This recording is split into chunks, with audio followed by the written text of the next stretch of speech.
Thank you, darling. Yeah, some say revenge is a dish best served cold. So whatever happened to that Bob guy you were after? Personally, I'd like to hear some of your other adventures. Like, I don't know, did you ever go toe-to-toe with a red man?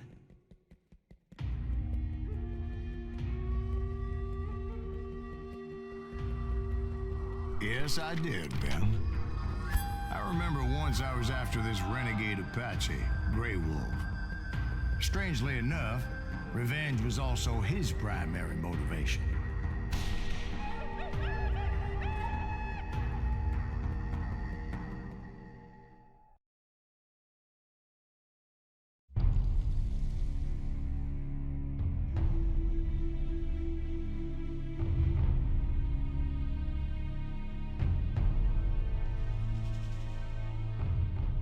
A bounty was put on Grey Wolf's head, and that's how I came to hunt him in the mountains. Mountains so high they tickled the nether regions of heaven.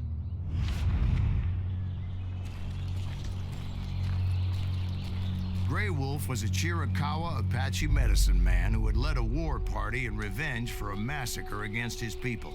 The U.S. Army had attacked his tribe during his daughter's sacred sunrise ceremony, and the slaughter was unspeakable.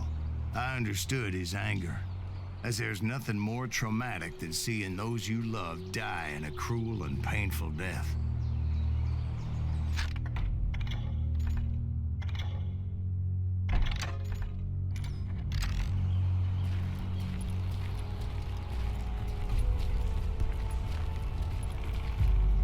Right from the beginning, I couldn't shake the feeling that Grey Wolf was watching my every move. He led a band of young Apache warriors who wanted retribution and were more than willing to die for him.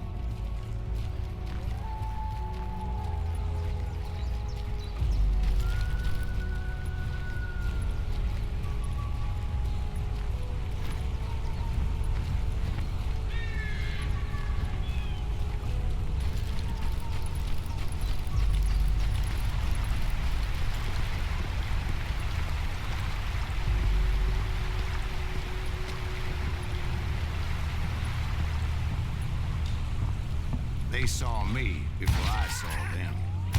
And it crossed my mind that maybe this wasn't such a good idea. But now that the shooting had started, there was no backing down.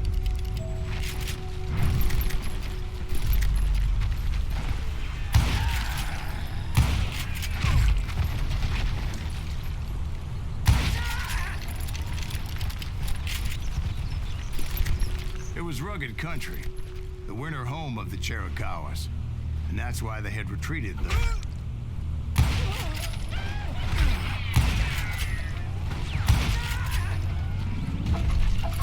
I admit to having some regrets about going after them the way I did.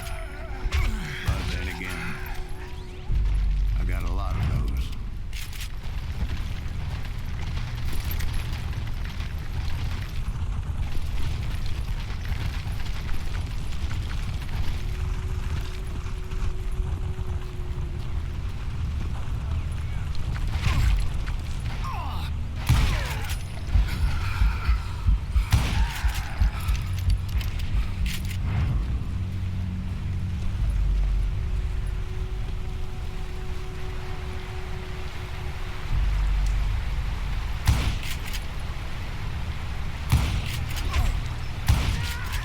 Grey Wolf?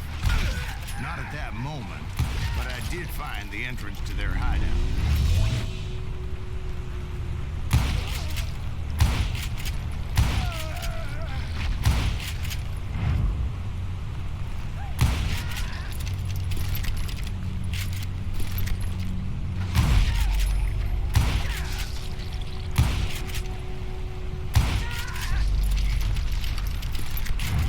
Crevice that led to a deeper cave.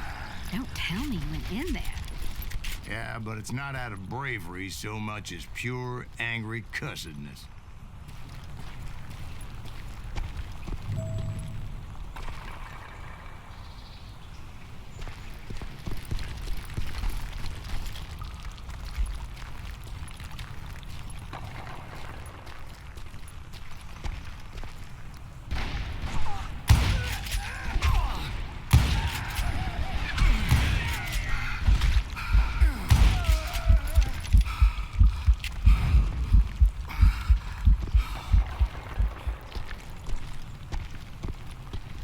back then, I had a stubborn streak a mile wide, and I wasn't about to back down. So it was like pitch black in there? Actually, it was pretty well lit as they had torches on the wall.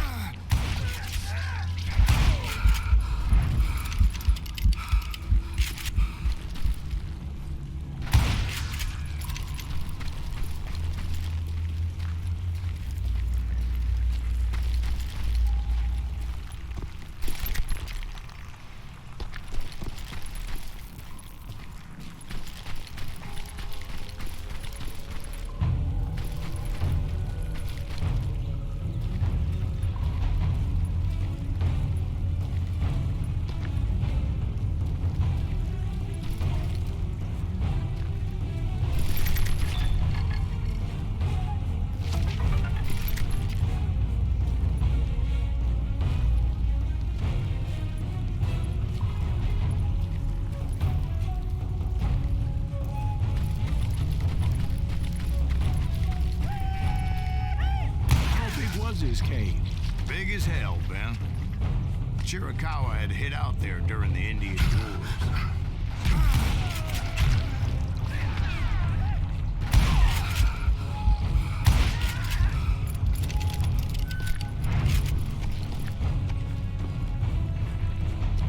They thought it was haunted with the ghosts of those murdered by the horse soldiers.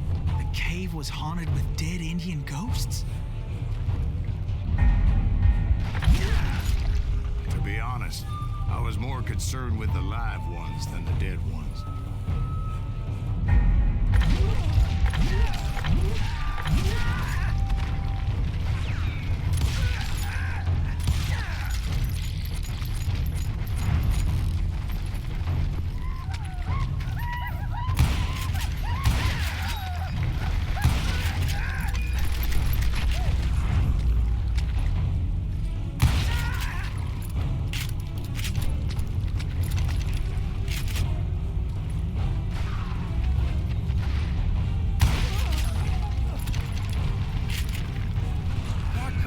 So much about Indians.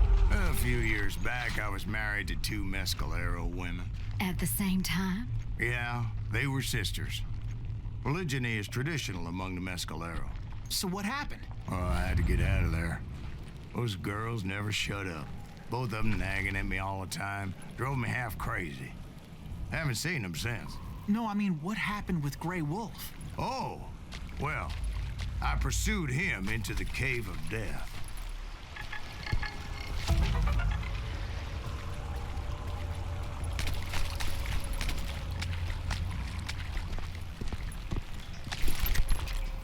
I came upon this flooded grotto, and that's when I saw him. He came to me unarmed and unafraid. His voice echoed in the shadows, and I sensed he meant me no harm. You carry great darkness in your heart, and if you do not release it, it will claim your soul. The sound of his voice put some kind of ancient Indian spell on me.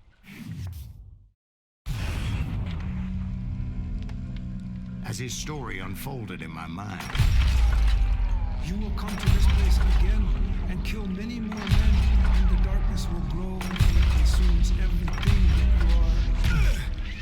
The soul would have no rainbow if the eye had no tears. he said I was a great warrior, a coyote man, unequaled by any other pale-faced warrior, or something like that.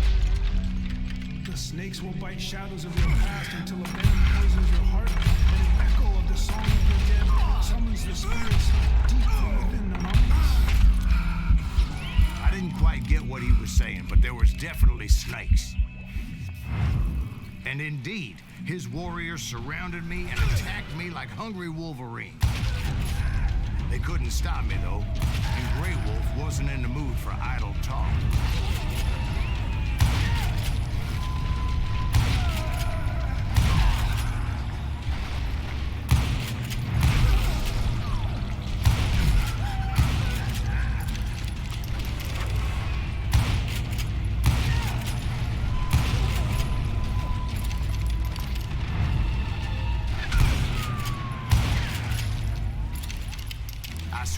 couldn't see any way out of this trap. But suddenly, one just appeared, kind of like a miracle.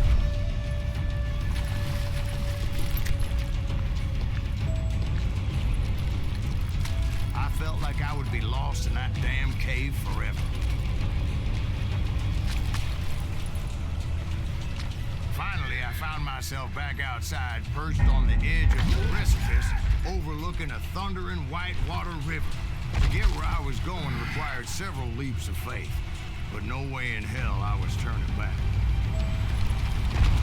I chased after him, determined to make him explain the meaning of all that mumbo-jumbo. Mumbo-jumbo's right. Are you making this all up as you go? A few details may be fuzzy, brother, but I am relating exactly what happened.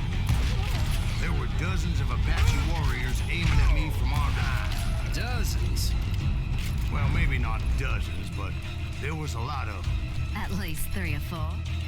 Well, more than that, little lady.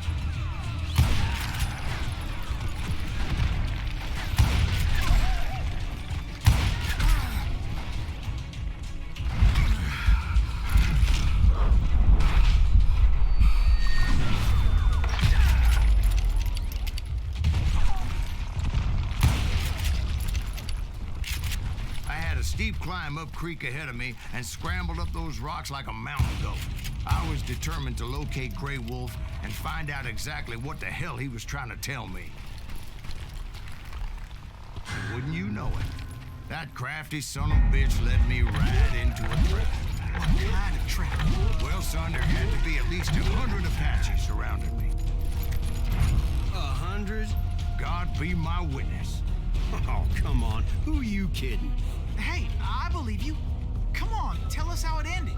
All right, but I'm not gonna drag this out. Where were we? You were surrounded by 100 Apache warriors. Well, I didn't take the time to count them exactly, but there were a lot of them.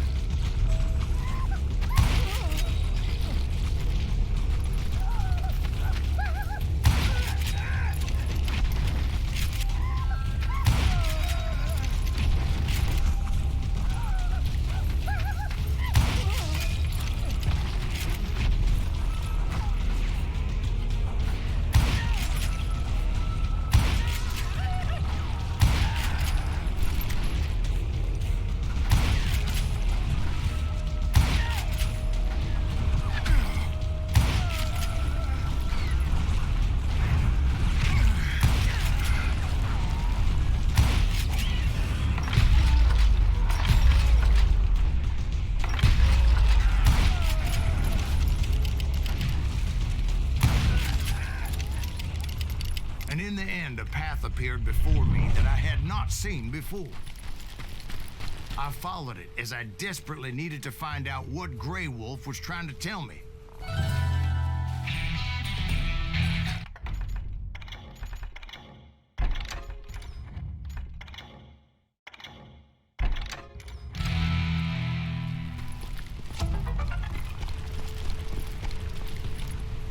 But it was like that son of a bitch disappeared into thin air.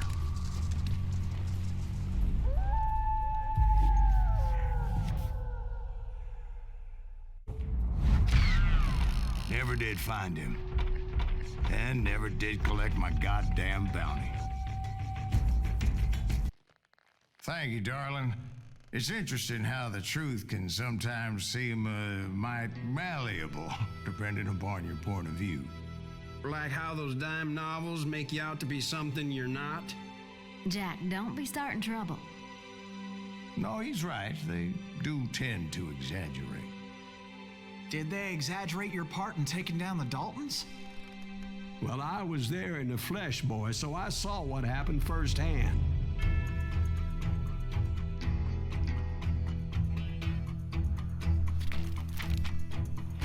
Those Daltons were lawmen once, before they all went bad, robbing banks and trains clear across the territory. Until Coffeeville, of course. I was one of the citizens who took up arms that day. Fighting on the side of the right? I did my best, sir. We all did.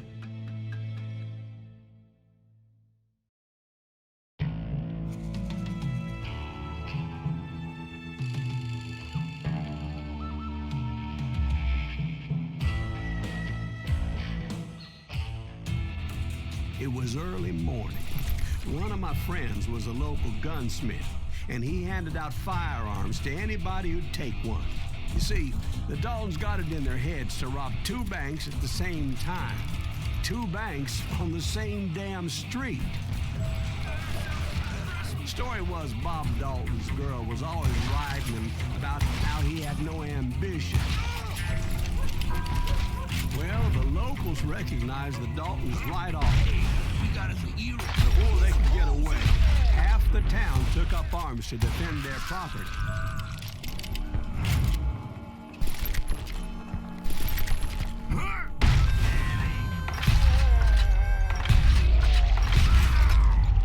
The brothers paid dearly for their stupidity, but everybody knows they had it coming. There's more to it than that. I read all about that day, so I know for a fact that it went down very differently. First of all, it was high noon. A posse of U.S. deputy marshals were on the rooftop across the street. Get ready, boys. They're gonna make a move. The lawmen had been tracking the Daltons for months, but now they finally had them dead to rights. Among them was a bounty hunter feared by many a lawbreaker. This man had no intention of letting the Daltons slip away. The marshals tried to get the Daltons to surrender. They'll give up eventually. We just gotta wait to sort the bitches out. This bounty hunter knew that the brothers were far too proud to ever lay down their guns. He went in there alone to confront those criminals. One of the marshals shouted, "Where are you going? Are you crazy?" Hey, where do you think you're going, dumbass? That rifle's mine. He saw a way to get around to the back of the bank. Then he figured out how to hit the Daltons from a direction they weren't expecting.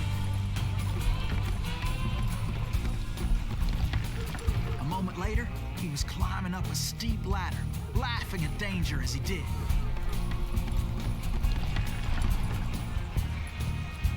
It was brave men like him who risked their lives to tame this wild country.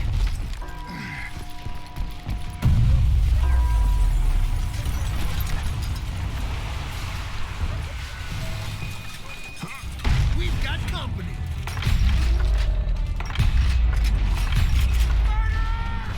Heroic men like him who did what other men couldn't or wouldn't to make this country free. Is that Silent Jim Greaves? Booth, David Son of a Crockett, bitch! died defending the Alamo.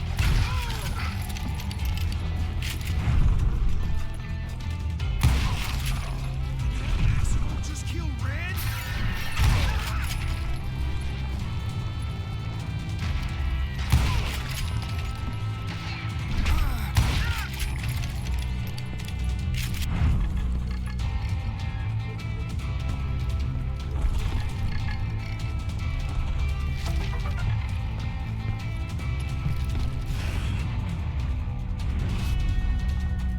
Over there!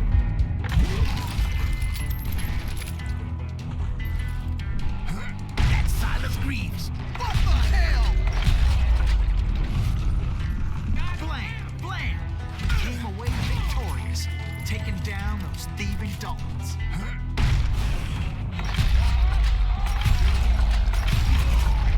His name? Silas Greaves. And when the dust finally settled, he was the last man standing. Sorry, kid, but that just wasn't the way it happened.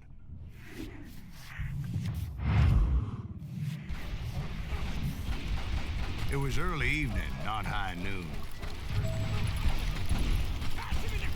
The Daltons blew up a safe and were all set to hightail it out of there. I was late to the party and Coffeyville was already up in arms. Those pathetic deputies surrounding the bank were dropping like flies.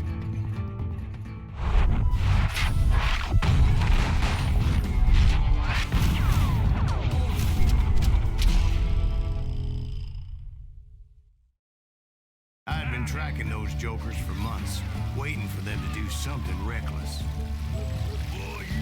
And finally, they did. Those stupid bastards decided to rob 2 banks at the same time in the same town where everybody knew them. But they still had friends in Coffeyville.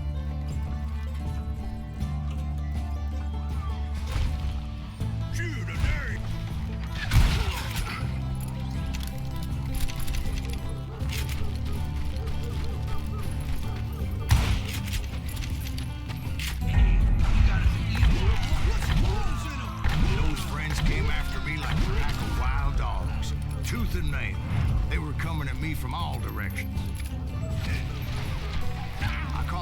Daltons running with the money and didn't want to lose it.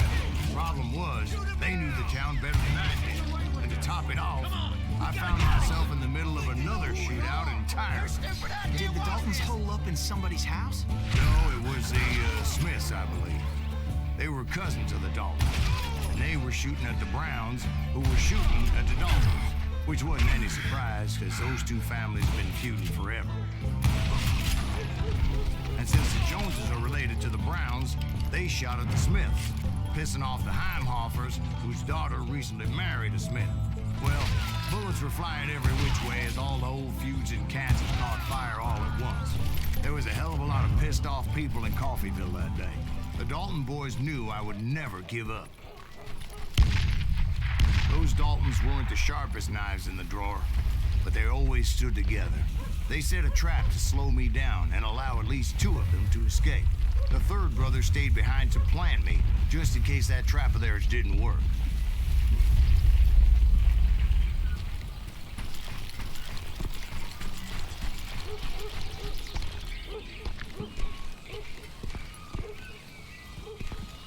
It was Emmett, the youngest, and he decided to stand his ground and face me down. I ain't afraid of you, Silas Greaves. This is where it ends for you. He was determined to protect his brothers. And I understood how he felt. Taking me on all by his lonesome wasn't exactly a recipe for a long life.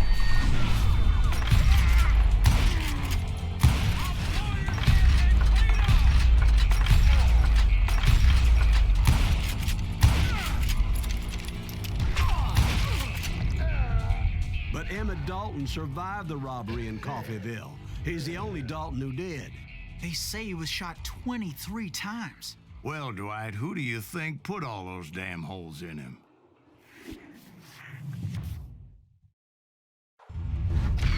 But I have to admit, that boy had grit.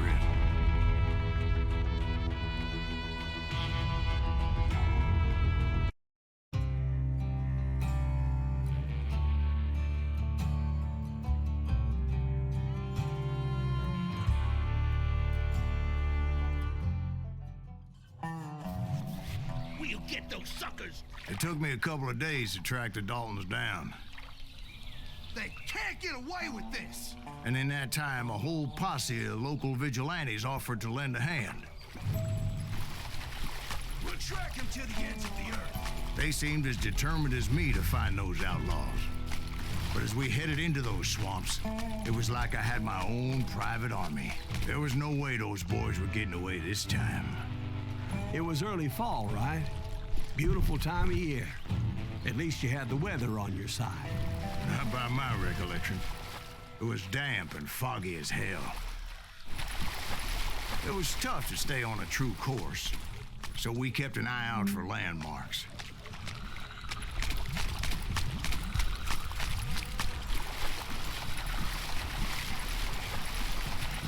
It was autumn. The maple trees were in full color, red as blood.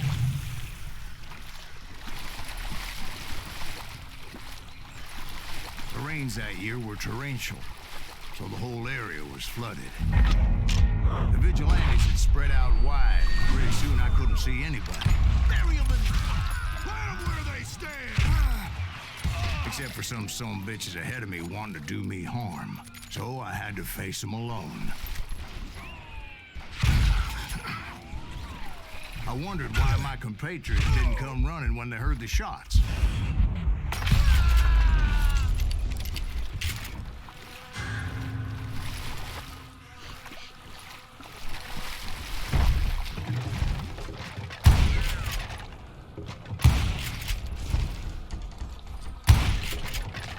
So did you find the Daltons?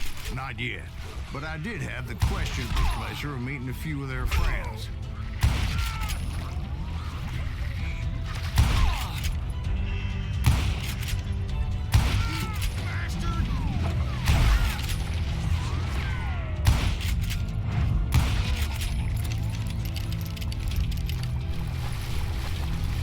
Had established quite a reputation by that time, so they attracted all manner of riffraff to their cause.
nowhere to be seen.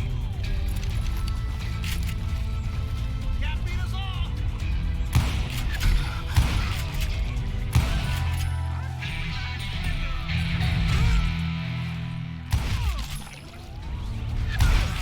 You're dead!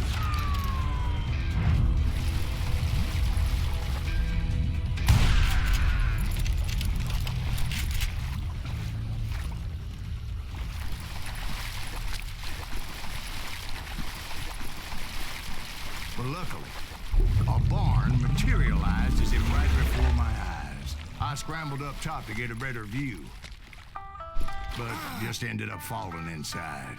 So, how did you get out? The barn doors was open. About right then, I saw some suspicious characters running through the bushes. Of course, I followed them. But that goddamn swamp was like a goddamn maze, and pretty soon I had no goddamn idea where I was. Steve? So I just started walking, and pretty soon... Oh.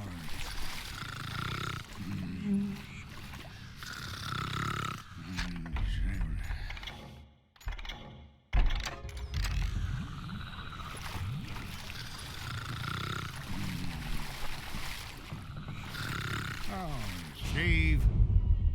Steve! Huh? Oh, no, I'm listening. Indians surrounded me from all sides.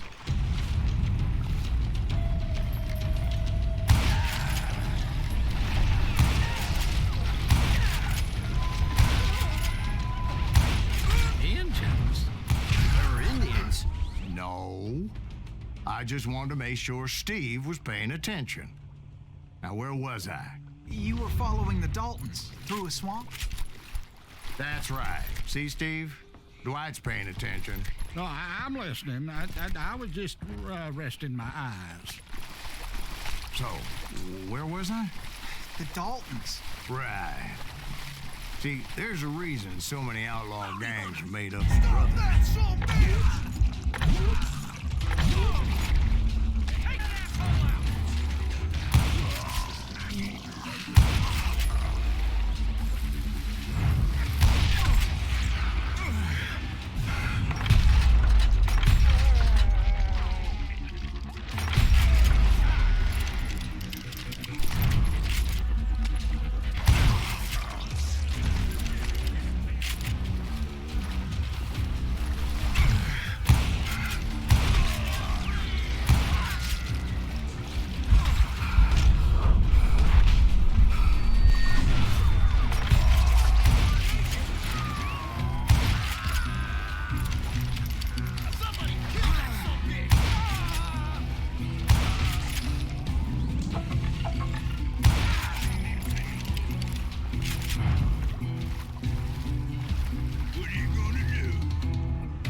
were out there somewhere, standing together against anyone who would threaten them.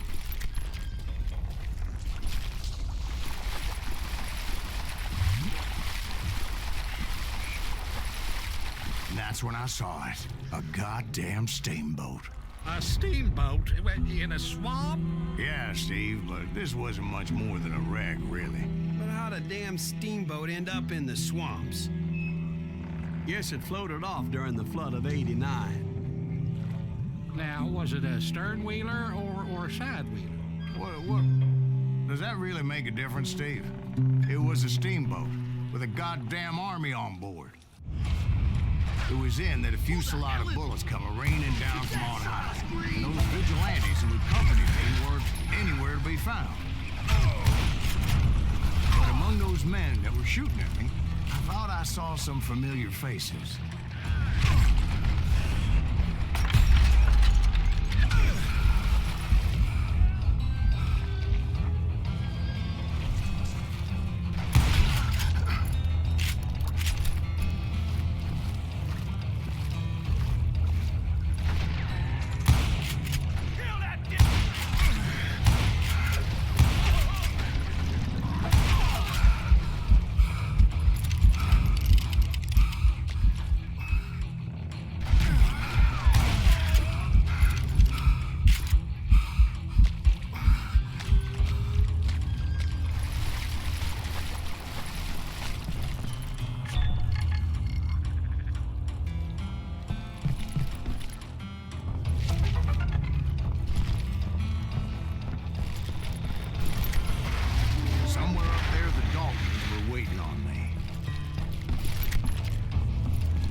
You don't give up too easy. That's the kind of man I am, Ben. I set out to do something, I'd do it. Surrender just ain't in my nature. Plus, I'm stubborn as hell.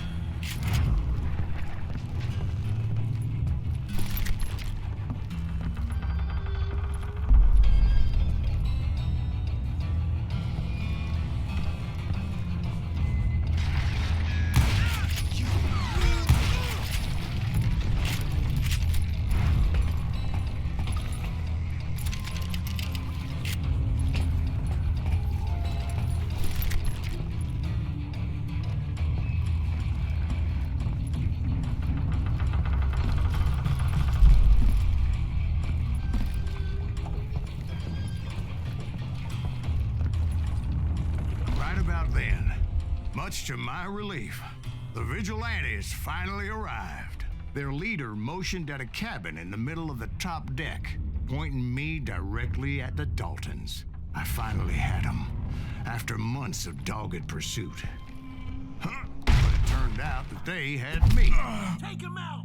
I'm sending you to hell!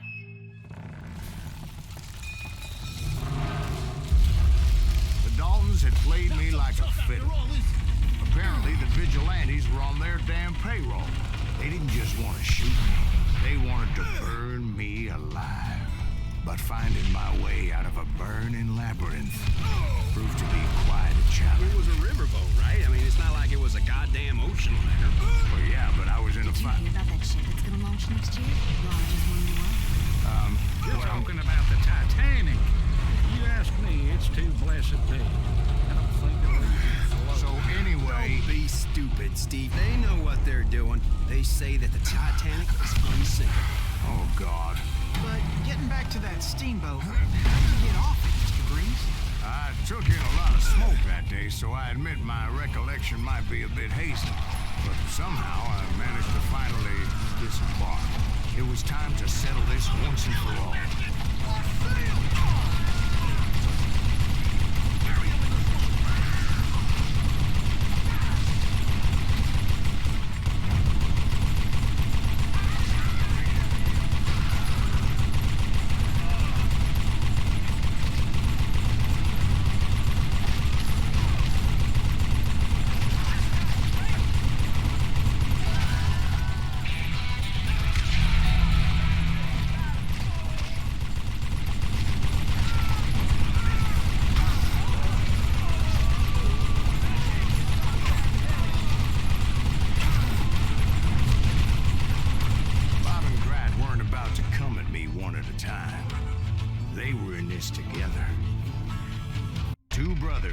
side by side, determined to take me down.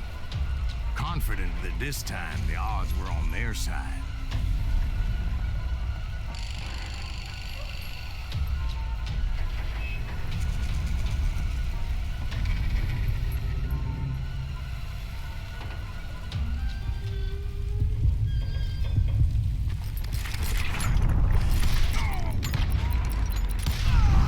They got it wrong. A sad end for those two. If they'd only known that Emmett was still alive despite his wounds. Paroled 14 years later, he moved to California and sold real estate and lived off the legend of that fateful day. And the tragic death of his two brothers.